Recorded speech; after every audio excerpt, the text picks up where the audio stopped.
This game is a mess, and I keep booting it up and driving happily for hours. This post by the user Capaway on the r/Forza subreddit perfectly sums up how I feel about Forza Motorsport right now. Yes, the game is riddled with bugs and glitches, and is straight up broken in places, but at its core, the racing experience is top tier. It's clear the game was released before it was ready, and in the eyes of some fans, the game still has a long way to go before it's a true, fully fledged Forza title. As a fan of the series myself, and of racing games as a whole, I'd love nothing more than to see Forza succeed. So with that said, let's dive into what needs to be fixed, the features that need a second look, and the changes that need to be made to take Forza Motorsport to the next level. Forza Motorsport's biggest downsides right now are its bugs. If I listed every bug the game has, I'd be here for far too long, so let's focus on some of the more major ones that need to be fixed ASAP. In multiplayer, slow loading times at race starts, sometimes over 5 or even 10 minutes long, need to be addressed. Some players are also reporting being unable to take race starts entirely, loading into race starts like they're in a practice session, or the most bizarre one I've seen, starting the race in the replay camera view. Also in multiplayer, on occasion the game forces you into a loading screen once you're in the pre-race intermission. And if this happens, you can't change your tyre compound or your race fuel. Starting a 12-lap race on soft tyres with 2 laps of fuel is a bit of a bummer. On release, for whatever reason, you could switch the car you're driving after qualifying. This could break the class restrictions for a race, meaning that Class X cars could enter a Class B lobby, for example. Today, I've seen a lot less of that, but it does still pop up from time to time, so we hope Turn 10 can find a permanent solution. Odd loading behaviour is also seen in the wider game. This ranges from minor issues like the wrong graphics loading in the Builder's Cup menu, or liveries failing to load, to problems that require a full restart to fix, such as being unable to pause when in a race replay. Oh, and lastly, for the outright bugs, Turn 10 please fix the multiplayer replays on PC. Onto gameplay optimizations now, and whilst an on-screen radar or a spotter would be a huge help, a quicker solution would be to optimize the proximity markers. Tailoring them to each camera view and making them clearer, perhaps with different colors rather than brown, would be awesome. Speaking of clarity, a proper rear view mirror would be fantastic, especially in cockpit view. Just pin it to the top of the screen and I'm sure we'd be seeing a lot less Turn 1 carnage. For PC players, the optimization isn't great. If you're running a 4090 and can't push over 90 frames per second, even after 2 game updates and 2 new Nvidia drivers, then something isn't right. My trusty 3070 Ti can hold the fort at 60 FPS, but I'd be lying if I said the game didn't look pretty bad at times. Just look at those textures. There's clearly a long way to go before there's performance parity across both Xbox and PC. I wonder if that's part of the reason why multiplayer is locked to 60 FPS. In my previous video on the cars, tracks and updates coming to Forza Motorsport, I said that the game feels pretty terrible on a wheel right now. A few of you, okay, a lot of you, said that the game feels really good on a wheel, so I gave it another go and I don't know, for me it's not quite there yet. I'm using a Moza R12 on PC, and I've tried a whole bunch of different force feedback settings, both before and after that video, and I still haven't found what's right for me. In iRacing, I feel a real dialed-in connection with the car. I'm not expecting Forza to match that, but I've yet to find something that gets me close enough. I've seen quite a few Moza users complain of light and disconnected steering when playing Forza Motorsport, and Moza have only just fixed some compatibility issues for Horizon 4 and 5, so it could just be a Moza-specific issue that'll get sorted with time. Nevertheless, I'll keep trying out new settings and I'll keep you posted if I find something that works. If you're using a Moza wheelbase and have found some settings that work for you, especially if you're using an R12, let me know down in the comments. With that said, the way that high downforce machines, such as GT3s, prototypes and F1 cars, feel to drive doesn't quite mesh with Forza's handling model. These cars should deliver their best performance when balanced right on the limit of grip, but in Forza Motorsport, it feels like setting a car up to be loose and oversteery leads to better lap times no matter what you're driving. Pad handling should absolutely be the priority, and Turn 10 have nailed that. But it'd be great to have a more realistic experience on wheel in these high downforce cars to really push the immersion and the fun that little bit further. I've said it before and I'll say it again, GT7 is a completely different beast on a wheel, and I'd love for Forza Motorsport to give me that same feeling. My first impressions of the AI were pretty positive. Whilst opening laps are utter chaos, the speed of the frontrunners can be a challenge, especially in the higher difficulties. And as you can choose your difficulty and grid position for each race, finishing in first isn't a guarantee. A refreshing change of pace when compared to the AI in other racing games. A few weeks in, and boy has the novelty worn off. Don't get me wrong, Forza Motorsport's AI is still far quicker than in other mainstream racing games, but it's also some of the most infuriating I've come across. They're quick, sure, but they can't race. Aside from lap 1, which is its own whirlwind of chaos, the most frustrating aspects of the AI can be demonstrated in 3 scenarios that'll happen in virtually every race: going side by side on a straight, overtaking on the inside, and when you're defending after an overtake. If you get close enough to the AI to run side by side on a straight, they'll have a strange habit of briefly driving into you. They don't change their line in clean air, but it's like there's a magnet attached to your car if you get close. This isn't the worst thing in the world, but it is a peculiar oddity that breaks the immersion. I'd love to know why the AI does this, but more importantly, I'd love for Turn 10 to fix it. Heading down to the next corner, if you have a whiff of your front bumper on the inside, the AI gives you all the room in the world to make an overtake. Sometimes they'll even drive straight off the track to get out of the way.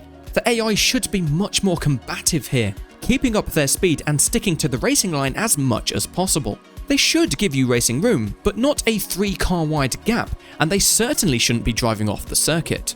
The AI's most egregious moves are their dive bombs. We've made a pass on the straight and are taking the racing line into the next braking zone, when all of a sudden, the AI you've just overtaken dives down the inside from 5 car lengths back, giving you a hefty whack that slows you down if you're lucky, or puts you in the gravel if you're not. It's as if the AI are tuned to be far too passive in defense, but far too aggressive in attack.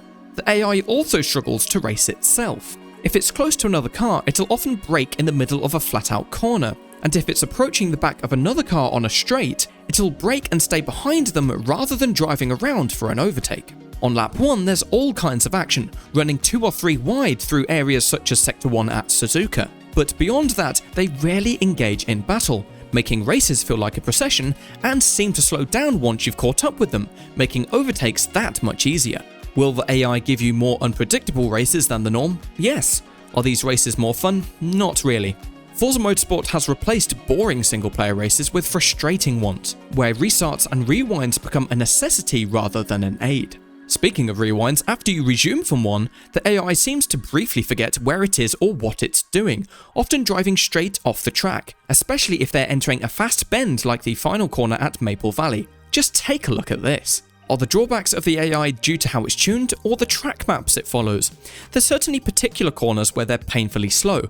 The bus stop at Watkins Glen, Turn 4 at Grand Oak Raceway Reverse, and Spa's Eau Rouge Radion sequence spring to mind. But there's absolutely core issues with how it drives, how it battles, and how it reacts to the cars around it that need to be fixed. The gold standard for AI in a racing game is in iRacing, but let's be realistic here. If Turn 10 can make the opening laps a little more palatable, increase the AI's consistency, and dial down the extreme aggression and extreme passiveness, Forza's single player could make a huge step forward.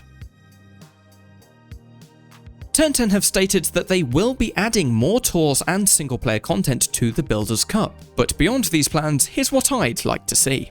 A huge portion of the game's 500+ car roster simply isn't used in the Builders' Cup yet, including any pure racing cars, open wheelers, or Class X machines. I'm sure Turn 10 will plug this obvious hole over time, but the career mode is in desperate need of some variety sooner rather than later, especially as more and more players, including myself, have completed all of the content currently on offer. How about a pre-1950s Grand Prix series, a modern hypercar series, or a 2-make series for the 88 McLaren and the 1990 Ferrari F1 cars? Forza Touring and Forza GT are the 2 staple multiplayer spec hoppers. Why not introduce players to these cars in the Builders' Cup? Moving on to the nitty-gritty of the Cup itself, it doesn't fit in well with the CarPG system. Right now, you spend 5 to 6 races building up your familiarity with a car, getting it to around level 20, and then never driving it again.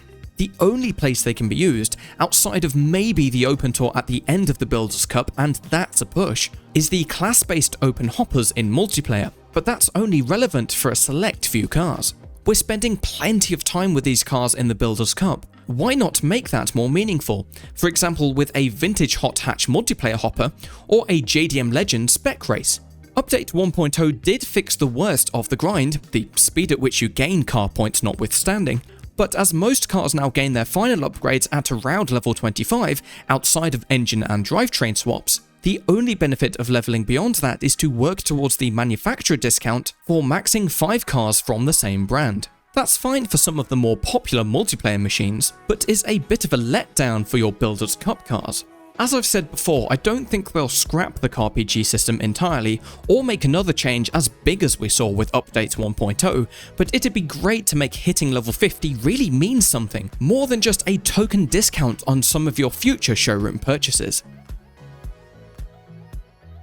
Right now, Forza's new driver and safety ratings don't seem to mean very much, and they spoil an otherwise fantastic multiplayer experience. The S-tier safety rating is far too easy to obtain, with many drivers getting it after just their 3 intro races, and as ratings fluctuate wildly from race to race, one good race from a rammer puts them into the top split, whilst one bad race from a good driver sends them into the doldrums. This leaves it mostly down to luck whether your next lobby is full of solid racers looking for fair wheel-to-wheel action, or full of drivers looking to imitate a demolition derby. As a driver, you're also not very well connected with what your driver and safety ratings are. In the post-race classification, you don't see either of these ratings, or how the race you've just completed has affected them. How is my safety rating calculated? Did I go up or down a tier? Have I gained or lost driver rating?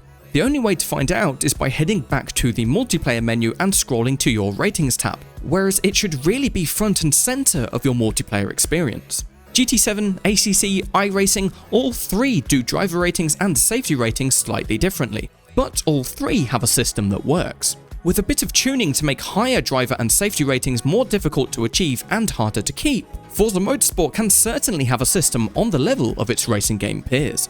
Humans will be humans, and before long you'll come across a driver being toxic on the mic or in chat. A solid reporting system is the backbone of a healthy community, but the one in Forza Motorsport seems like a bit of an afterthought. Rather than a simple in-game menu, to report a player you need to scan a QR code, sift through support pages, and submit a detailed report. That's way more effort than it's worth for most incidents, and if Turn 10 are keen for the multiplayer community to be sustainable long term, simplifying the reporting process needs to be up there as a priority. Other than the driver and safety ratings and the lackluster reporting options, there's really not much that needs to change with multiplayer. It's got off to a cracking start, with a variety of fun spec and open hoppers, and if Turn 10 continues to deliver the right car and track combinations, I'm sure many of us will keep coming back for more.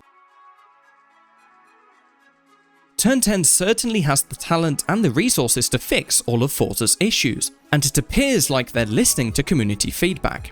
At its core, Forza Motorsport is a game that delivers a superb driving experience, and if Turn 10 can take the same approach to fixes as Kunos did with ACC and Polyphony did with GT7, there's still plenty of time for the game to become a shining example of the very best Forza can be. Turn 10 describes Forza Motorsport as a live, connected and ever-changing racing platform that will evolve with our community. Are they serious about living up to that mantra? Only time will tell. There we have it, everything that needs to be fixed in Forza Motorsport. What's your biggest gripe with the game so far? Are you still playing, or have you moved on? And what would it take to bring you back? Let us know in the comments below.